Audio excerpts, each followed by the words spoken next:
The beginning was a masterpiece painted in hues of sunrise and lazy Sunday mornings. Julian Vance entered my life the way a perfect line of poetry enters a quiet room effortlessly and with the power to change everything. I was a Lara, a graphic designer content with my world of Pantone shades and Adobe Suites, a world of clean lines and predictable outcomes. He found me in a cramped, dusty bookstore reaching for the same worn copy of 100 Years of Solitude. His smile wasn't just a smile, it was a slow dawning realization that you were the only person he'd been looking for. A fellow magical realist, he'd said, his voice a low, warm hum. Or just a fan of Impossible Family Trees. I'd laughed, a sound that felt rusty from disuse. Both, I admitted. I'm a glutton for beautiful punishment. Then we're already on the same page, he'd replied, and just like that, chapter 1 had begun. Our life together was built on a foundation of seemingly shared truths. He was an orphan, he told me, his parents lost in a small plane crash when he was a boy. He'd been raised by a distant, elderly aunt in Oregon who had since passed away. It explained his fierce independence, his occasional melancholy, and why he had no family to introduce me to. It was a sad story, a tragic story, and I wrapped him in my love to protect him from the ghosts of it. I saw his lack of history not as a red flag but as a blank canvas upon which we could paint our own future. A future free of meddling in-laws and holiday obligations. It seemed at the time like a blessing. Julian was a freelance financial consultant, a job that was conveniently vague and allowed him to work from anywhere. He claimed to help struggling startups find their footing, a noble, if nebulous, profession. I help people build their dreams, he'd say, tapping his temple. It's all about seeing the patterns others miss. His work often involved sudden trips, a day here, 2 days there. A conference in Chicago, a client meeting in Denver. I never questioned it. Why would I?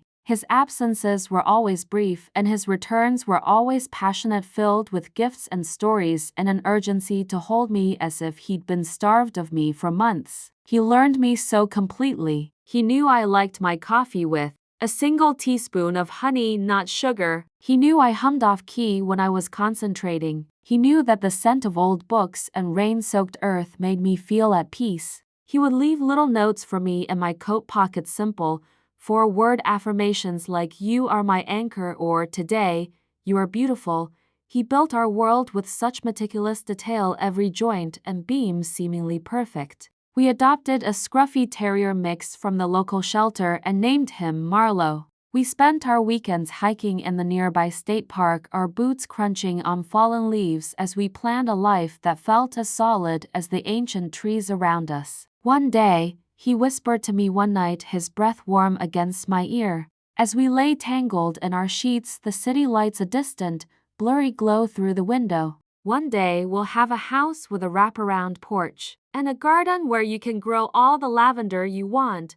And what will you do? I'd asked, tracing the line of his jaw. I'll watch you, he said simply. I'll sit on that porch with Marlowe at my feet and I'll watch you be happy. That's all the work I'll ever need. It was intoxicating. He was my partner, my confidant, my entire support system. My friends adored him. Lara, you finally found him, my best friend, Chloe, had gushed after meeting him for the first time. He looks at you like you hung the moon and stars. And he did, or at least his performance was worthy of an award. He remembered their husbands' names, their children's birthdays, the minute details of their lives they'd shared in passing. He was a master of connection, of making everyone feel seen. He was perfect, so perfect it should have been a warning. I remember one afternoon about a year into our relationship, I was cleaning out a closet and found an old leather box tucked away in the back of his side. It was locked. When I asked him about it, a flicker of something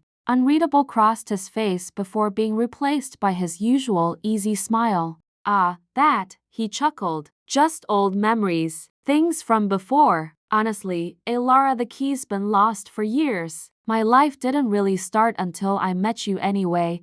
He kissed me long and deep and I forgot all about the box. I accepted the answer because I wanted to. The idea that his life began with me was the most romantic thing I had ever heard. He never liked pictures. He'd tolerate them, but he would always find a way to be partially obscured, turning his head at the last second or letting a shadow fall across his face. "I'm just not photogenic," he'd say with a self-deprecating laugh. "I'll break your camera. I have so few clear photos of him." Looking back, it's one of the most glaring clues. A man with no past who also seemed determined to leave no visual record of his present. A ghost in the making. But I saw none of it. I saw only the man who held me when I had a nightmare, the man who cooked me soup when I was sick, the man who listened to my work frustrations for hours without complaint, the man who promised me a wraparound porch and a field of lavender. I was in love not with Julian Vance the man, but with Julian Vance the idea. The idea he so expertly crafted and sold to me every single day. I was mourning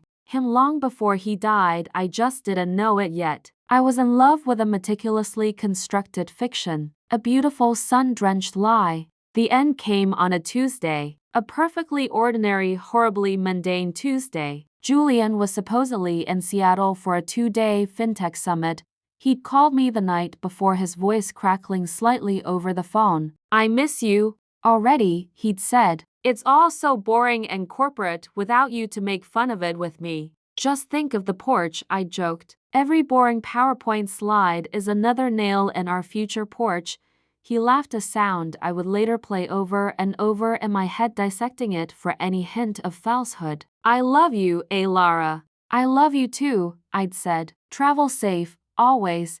That was the last word he ever said to me. Always? The call came the next afternoon. A Sergeant Miller from the Washington State Patrol. The words were clinical, detached, designed to convey information without emotion. A multi-car pileup on the I-5, foggy conditions. A semi-truck had lost control. Julian's rental car, a silver sedan, had been involved. It was catastrophic. He had been identified by the driver's license in his wallet. He had died instantly. The world didn't just stop, it shattered. The phone slipped from my hand and clattered to the floor. I remember staring at a dust bunny under the sofa, my mind refusing to process the words. Died instantly. It didn't make sense. He was just in Seattle. He was thinking about our porch. He couldn't be gone. The sergeant's voice was still buzzing from the phone on the floor, asking if there was someone who could be with me. I couldn't answer. I couldn't breathe.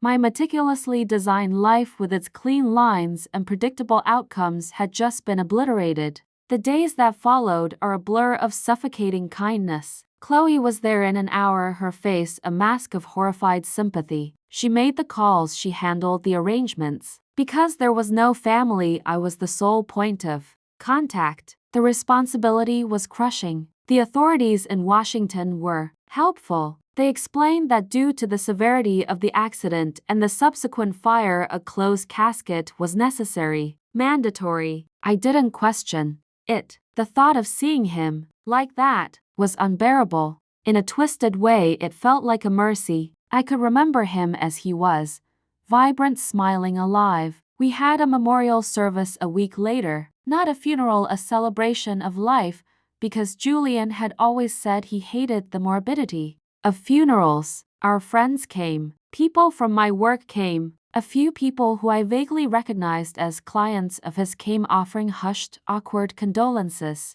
They all spoke of his warmth, his intelligence, his infectious optimism. Each word was a fresh stab of pain. I stood by a large, framed photo of him, one of the few good ones I had, taken on a hike last autumn, and listened to people eulogize the man I loved, the man I thought I knew. I read the poem he loved, I talked about the porch he promised. I cried until my throat was raw and my eyes were swollen shut. I was playing the part of the grieving Yankee perfectly, because I wasn't playing a part at all. My grief was the most real thing I had ever felt. In the months that followed, I walked through life like a ghost. The apartment felt cavernous and hostile. Every corner held a memory that ambushed me. The coffee maker we bought together, the scuffed armchair where he used to read. Marlo would often whine and sit by the door waiting for a man who would never return. It was a constant, silent torture. I packed his things into boxes, each object a small death. his worn flannel shirts that still smelled faintly of him, his collection of vintage sci-fi paperbacks, his laptop. I couldn't bring myself to open it. It felt like a violation. I just packed it away along with the mysterious locked leather box I found once more in his closet. I tried to handle his estate, but there wasn't much to handle. He had a single bank account which we didn't share. He'd left me as the beneficiary. It contained a respectable, but not extravagant, amount of money. Enough to cover expenses for a few years. It felt like blood money. There were no stocks, no property, no life insurance policies beyond a small one through his primary bank. For a financial consultant, he had a surprisingly simple financial footprint, or rather a surprisingly clean one. It was as if he had been prepared to vanish at a moment's notice. But grief is a powerful blinder. It smudges the details and highlights only the pain. The first crack in the facade of his death appeared 6 months later. It was a Tuesday, of course. I was trying to finally get my finances in order, forcing myself to be practical. I was going through my credit card statements when I saw a recurring annual charge I didn't recognize. $150 to a place called Secure Storage, located in Phoenix, Arizona. I frowned. I had never been to Phoenix. I called the credit card company, ready to dispute it as fraud. They informed me the charge was over 5 years old and was for an auto-renewing subscription. It had been set up long before I ever met Julian. It was my card, but he had been the one to insist on using it for our shared online subscriptions years ago, claiming it was easier to track. He must have set it up then. My heart started a slow, heavy drum against my ribs. Why would Julian rent a storage unit in Phoenix? He had never ever mentioned spending any time in Arizona. According to his stories, he was in Oregon during that period of his life. Curiosity is a strange, insidious thing. It began as a whisper. It's probably nothing, a mistake, a remnant from a life he never talked about. But the whisper grew. Why Phoenix? I called the storage facility. Playing a hunch, I pretended to be a frantic wife who had lost the paperwork for our unit. My husband Julian Vance, he handles all this stuff and he's unavailable, I said, my voice trembling for effect. The man on the other end was kind. I see the account here, ma'am. Unit B37. It's paid up for another year. The account is under your name, Lara Vinson, with a secondary access person listed. Oh, thank God, I breathed. Can you tell me the name of the secondary person? Just so I can see if he can help me.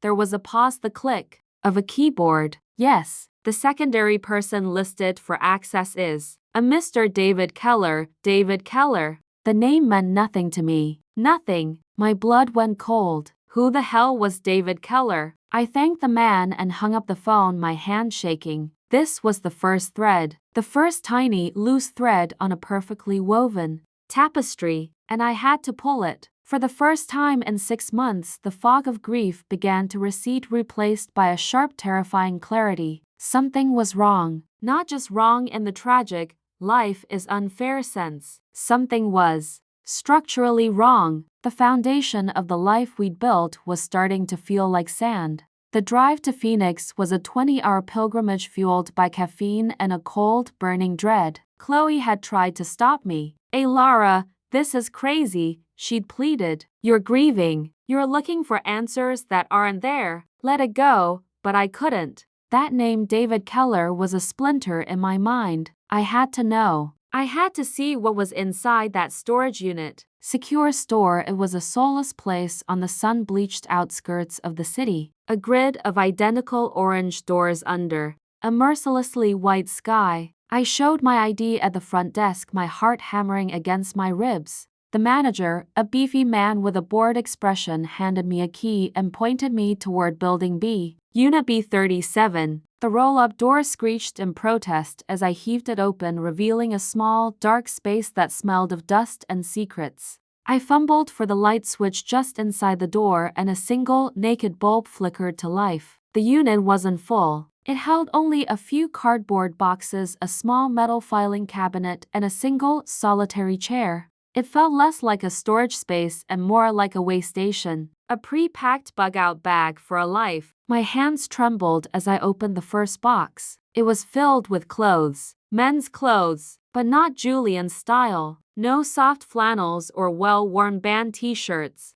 These were generic polo shirts, stiff khaki pants, sensible, boring shoes. The kind of clothes designed to make you disappear into a crowd. The second box held kitchen supplies. A single pot, a pan, a set of cheap ceramic plates. For one, a life pared down to its most basic essentials. It was the filing cabinet that held the truth. It wasn't locked. I pulled open the top drawer and my breath caught in my throat. It was filled with official-looking documents, but the names were all different. There was a birth certificate for a David Keller born in Tucson, a social security card for a Mark Renshaw, a driver's license from Florida for a Simon Thorne, featuring a picture of a man who was undeniably Julian but with shorter hair and no beard. It was a kit, a ghost kit, a collection of identities complete with bank statements, utility bills, and work histories. Each file was a different person, a different life, meticulously crafted and ready to be inhabited. I sank to my knees on the dusty concrete floor, the papers fanning out around me. My mind was reeling, trying to connect the dots.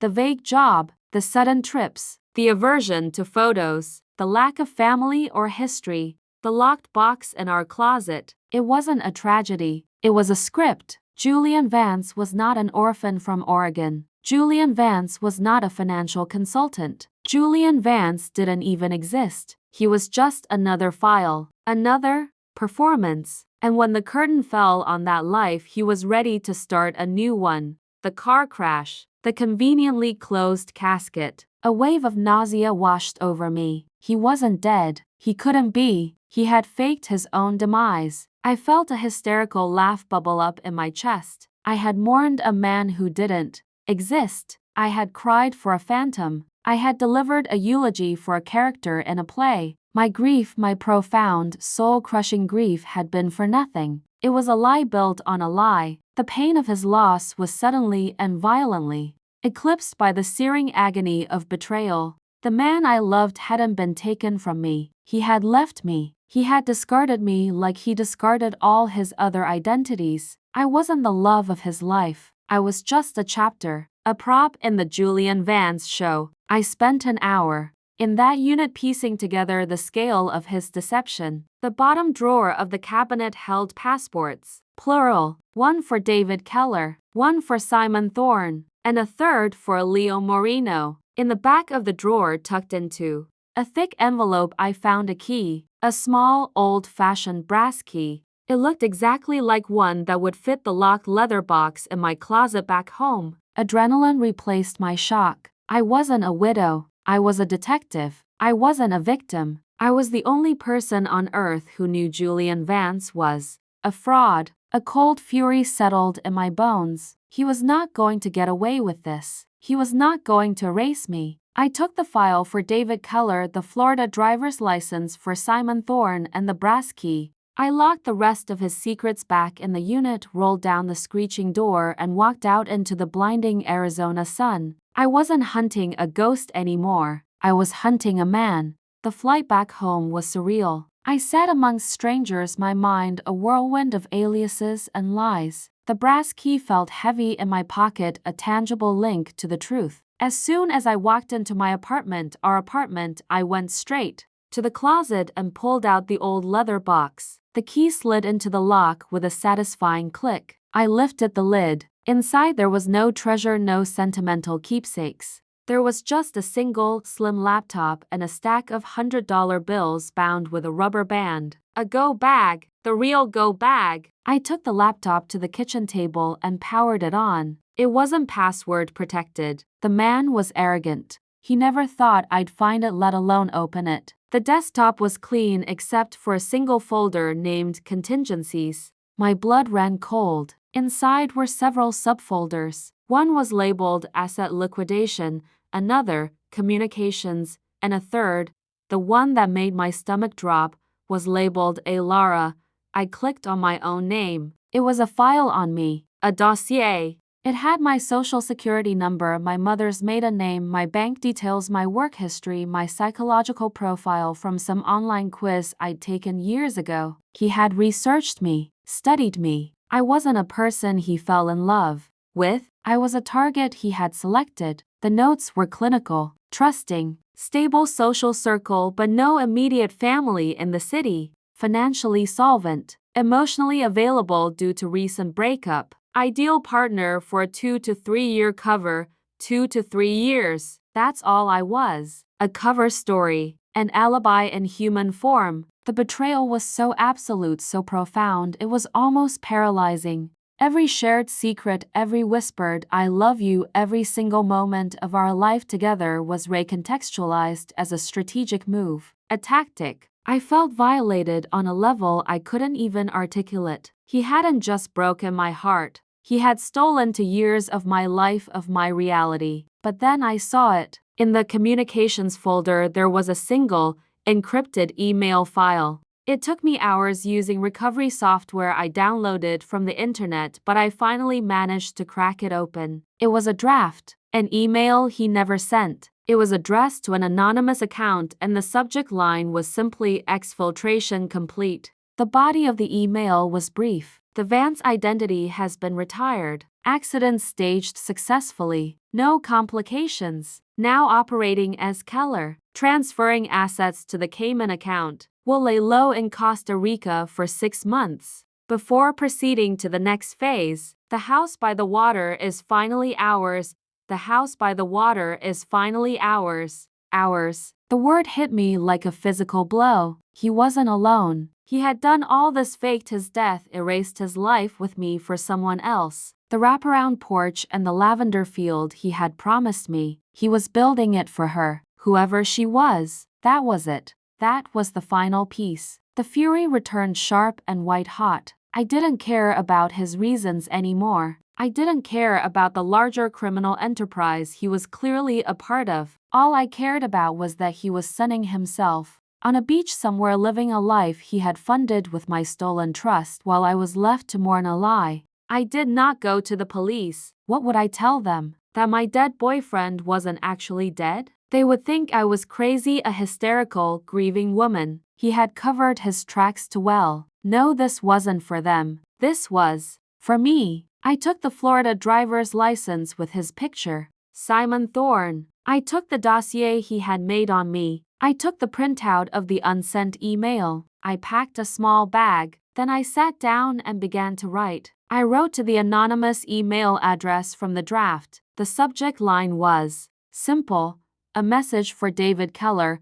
The body of the email was even simpler. I attached the photo of his Simon Thorne driver's license. I attached a screenshot of the dossier he had compiled on me. And I attached a screenshot of his exfiltration email draft. Then I wrote a single sentence. You didn't just leave a ghost behind. You left a witness. I know who you are. I know all of who you are. And now I'm sure some of your less than savory business partners would be very interested to know that your secure system has a leak. His name is David Keller. Or is it Simon Thorne? Or Leo Moreno? I guess they'll find out. I hit send. I didn't know who would receive it. I didn't care. I had just thrown a bomb into his new life. I had turned his greatest asset, his anonymity, into his greatest liability. He could never be sure who knew what. He would have to spend the rest of his life looking over his shoulder, just as he had forced me to look back at my own life with suspicion. I had taken away his safety. Then I began to erase him for good. I deleted the files. I smashed the laptop with a hammer, then submerged it in water. I burned the documents from the storage unit, the aliases, turning to ash in my fireplace. I donated his clothes. I gave his books away. I took the one framed photo of him, the handsome, smiling liar, and I shattered the glass. My life had been a fiction, a story he wrote and I had unknowingly starred in. But he didn't get to write the ending. I did. There would be no lavender field, no wraparound porch. That dream died, but it was a dream I'd had with a ghost. My real life, the one that was messy and unpredictable and entirely my own, was just beginning. I had walked through the fire of a fake death and a fictional love, and I had come out the other side, not as a grieving Fianchi but as a Lara Vinson, and my story from this moment on would have no more ghosts. I was the only author I needed.